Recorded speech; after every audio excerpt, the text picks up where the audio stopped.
देखिए, आज हमारा सत्संग में जो पॉइंट है कि ईश्वर से जुड़ा हुआ है और ईश्वर में सामर्थ्य, ईश्वर के अनुसार ही हमें जो जीवन मिला है, हम ईश्वर के अनुसार बनाए हुए नियम पर चलना चाहिए। हमारे मन में जो आता है हम वही करते हैं। हमारे में जितनी मन आती है कि हम उतनी 5 मिनट पूजा करते हैं, 10 मिनट पूजा करते हैं, बिल्कुल तो कोई भी नहीं करता है। और मन में आता है कि हम नहीं करें, सत्संग न जाएं, पूजा न करें, पाठ न करें, घर में कथा न कराएं, बातरा न कराएं। अब तो सामर्थ्य किसी में रही नहीं। ईश्वर के प्रति आस्था, सामर्थ्य का मतलब क्या होता है? ईश्वर की सामर्थ्य। ईश्वर जो ईश्वर हमारा भगवान, ईश्वर माने भगवान, और की उसके प्रति सामर्थ्य, कितनी हमारी संभावना है, कितनी हमारी भावना भक्ति दौड़ रही है। भक्ति में आजकल किसी का ध्यान नहीं रहता है, वो इधर उधर की भक्ति करता है। जैसे भक्ति क्या, बुराई भलाई, इस तरह से हम ये भी भक्ति बोल सकते हैं।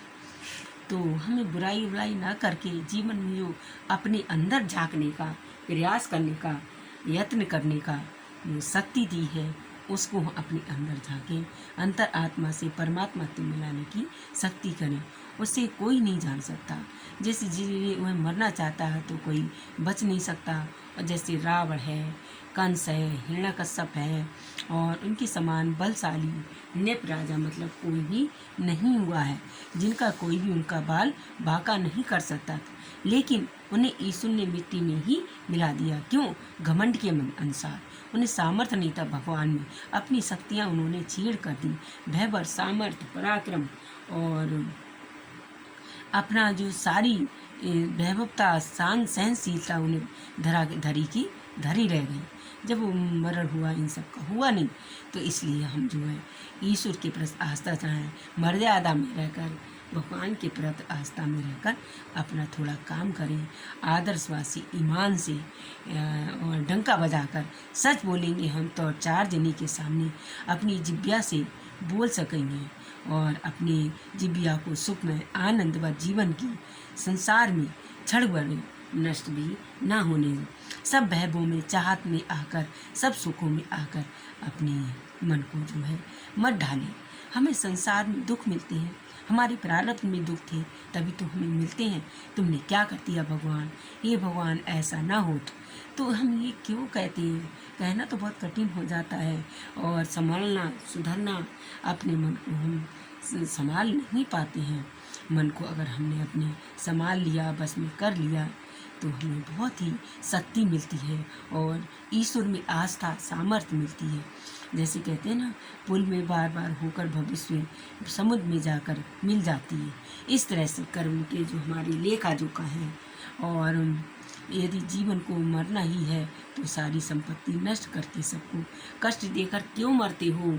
अस्पताल में अस्पताल का दर चुकाते हो, ये इधर उधर का लो के चुकाती हो। तो हम सच्चाई से ईश्वर आस्था, सब जो हमारा करेगा भगवान ही करेगा।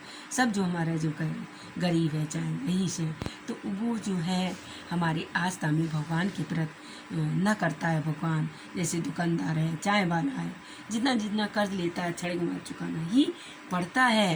कहते हैं हम क्यों चुकाएं, हमारा नहीं है, हमने कर्ज नहीं लिया है, तो हम जीवन में सामर्थ्य न जुटा सकते हैं तो सही जुटाएं। और किसी के प्रति से हम मन होड़ ना करें, किसी की शरीर ना करें। क्या कभी किंचित नहीं, यदि जुटा पाना है तो हम मरते दम तक प्रभु का नाम लें। ये भी हमारी एक सामर्थ्य है, आस्था है, शक्तिमान और शक्ति है।